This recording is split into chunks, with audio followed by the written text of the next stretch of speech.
देश के प्रधानमंत्री नरेंद्र मोदी गुरुवार शाम को जवाहरलाल नेहरू यूनिवर्सिटी के छात्रों से मुखातिब थे। मौका था परिसर में लगी स्वामी विवेकानंद की मूर्ति के अनावरण का। वीडियो कॉन्फ्रेंसिंग के जरिए उन्होंने मूर्ति को सार्वजनिक किया। हालांकि इसका भी जेएनयू छात्रों का एक धड़ा विरोध करता रहा और मोदी गो बैक के नारे लगाए गए। जेएनयू से मोदी सरकार के खिलाफ विरोध की आवाज उठना कोई नई बात नहीं है, लेकिन इस बार भी जब विरोध हुआ तो खुद प्रधानमंत्री मोदी ने अपने संबोधन के दौरान ऐसे लोगों को इशारों ही इशारों में देशभक्ति का पाठ पढ़ाया और कहा कि अलग अलग विचारधाराएं जरूर हों, उन पर गर्व भी किया जाए, लेकिन जब बात राष्ट्रहित की आए तो सारी विचारधाराओं को एक साथ आ जाना चाहिए। इस मौके पर पीएम मोदी ने और क्या कुछ कहा, आइए आपको सुनवाते हैं। साथियों, किसी एक बात जिसने हमारे देश की लोकतांत्रिक व्यवस्था को बहुत बड़ा नुकसान पहुंचाया है, वो है राष्ट्रहित से ज्यादा प्राथमिकता अपनी विचारधारा को देना। क्योंकि मेरी विचारधारा ये कहती है, इसलिए देश हित के मामलों में भी मैं इसी सांचे में सोचूंगा, इसी दायरे में काम करूंगा। ये रास्ता सही नहीं है दोस्तों, ये गलत है। आज हर कोई अपनी विचारधारा पर गर्व करता है, ये स्वाभाविक भी है, लेकिन फिर भी हमारी विचारधारा राष्ट्रहित के विषयों में राष्ट्र के साथ नजर आनी चाहिए, राष्ट्र के खिलाफ कतई नहीं। आप देश के इतिहास में देखिए, जब जब देश के सामने कोई कठिन समस्या आई है, हर विचारधारा के लोग राष्ट्रहित में एक साथ आए हैं। आजादी की लड़ाई में महात्मा गांधी के नेतृत्व में हर विचारधारा के लोग एक साथ आए थे। उन्होंने देश के लिए एक साथ संघर्ष किया था। ऐसा नहीं था कि बापू के नेतृत्व में किसी व्यक्ति को अपनी विचारधारा छोड़नी पड़ी हो। उस समय परिस्थिति ऐसी थी तो हर किसी ने देश के लिए एक कॉमन कॉज को प्राथमिकता दी।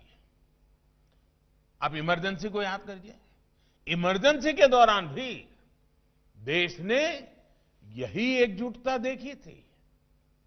और मुझे तो उस आंदोलन का हिस्सा बनने का सौभाग्य मिला था। मैंने सारी चीजों को खुद देखा था, अनुभव किया था, मैं प्रत्यक्ष गवाह हूं।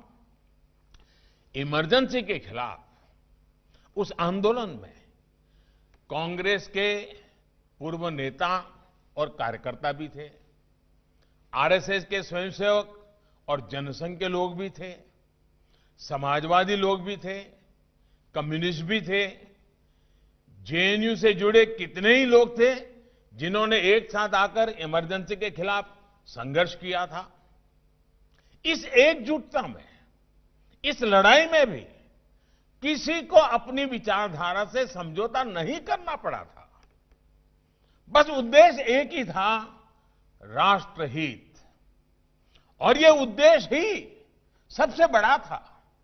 इसलिए साथियों, जब राष्ट्र की एकता, अखंडता और राष्ट्रहित का प्रश्न हो तो अपनी विचारधारा के बोझ तले दबकर फैसला लेने से देश का नुकसान ही होता है।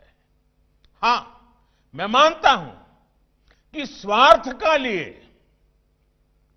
अवसरवाद के लिए अपनी विचारधारा से समझौता करना भी उतना ही गलत है।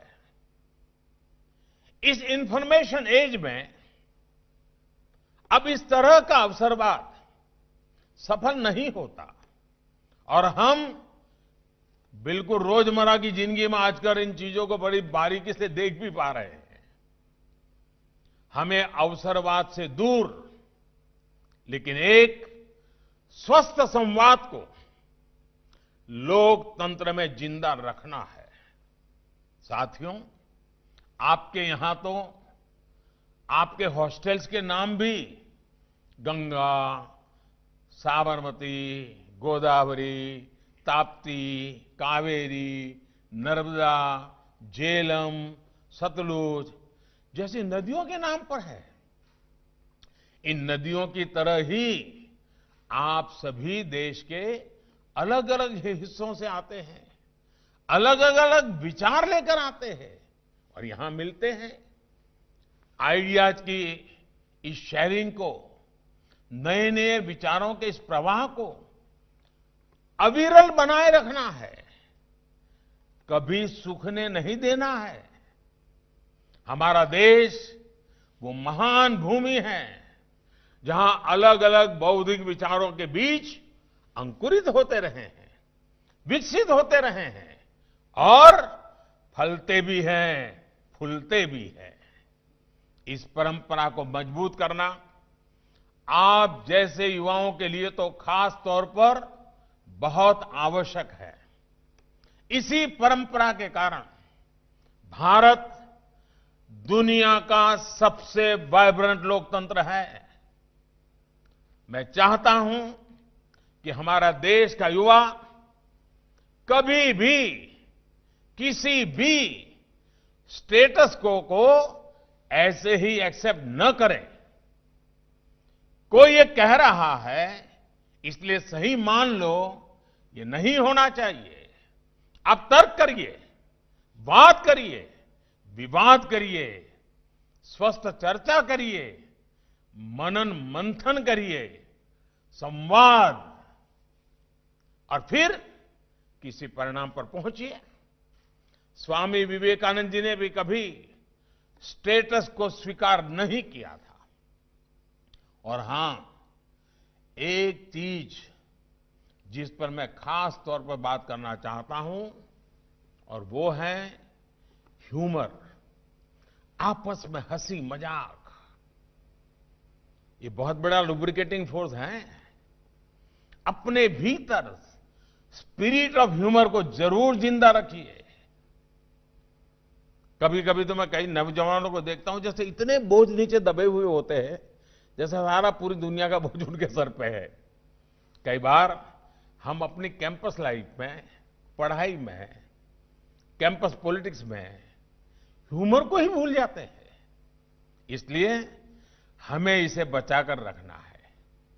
अपने सेंस ऑफ ह्यूमर को खोने नहीं देना है।